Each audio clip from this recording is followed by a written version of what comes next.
Hey all, Claude Diamond here with another lease purchase tip. Today we're going to talk about making money in a lease purchase. I mean, that's why we're doing it, right? Now, it depends what strategy you're using. A lease purchase, as we both know, is a combination of an option and a lease in many cases, or it can just be an option.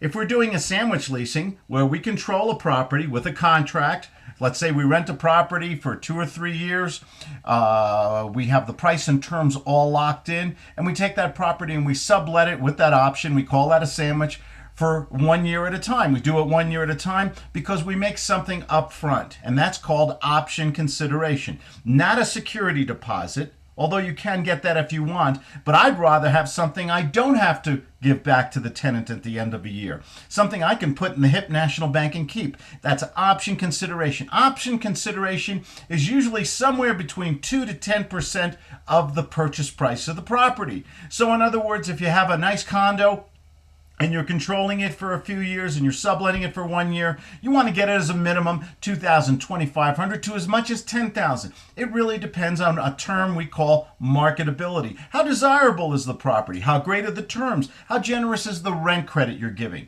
As in any real estate deal, it's negotiable. So you make option money up front. If you control the property for $1,000 a month and you sublet it for $1,500, now you're making $500 a month positive cash flow. I love those 3 words. So option money, positive cash flow. Of course, at the end of the deal, if the tenant buyer wishes to exercise the option and you have some money left in the spread, that's the difference between what you control it for and what you're selling it for, that can also go into your pocket. Less usually the option consideration and the rent credit. One of my favorite strategies is also to take the contract and assign it. So rather than get involved in the management of subletting or sandwich leasing, let's just take the contract and wholesale it to another investor. And once again, that is negotiable. We can sell that contract for anywhere from 2 to 10% or even more of the purchase price, of the actual value of the property at the time you have the contract.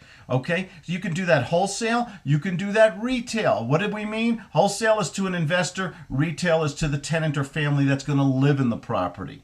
Other ways we can use options. You can develop it if you learn it the right way. If you have a good mentor, you can learn how to develop this into product sales and also consulting. And these are different areas. I consult every day on different properties all over the US, Canada, Mexico, Europe, Australia. I have people from all over the world contact me because they need help with deals. I charge for my time, same as any professional. Why don't you do the same thing? This is the most beautiful niche template business I have ever found. I love real estate. I love a niche that's not adversarial, that helps people, and it allows me to make money every day. Why aren't you doing the same thing? My name is Claude Diamond. I answer my own phone. It's not a big deal, 970-726-7979, or go to my webpage, claudediamond.com. We have free newsletters, free book excerpts. We have free CDs that we send people who register on the webpage. You have a great day. You deserve it. Have a safe week. Bye-bye.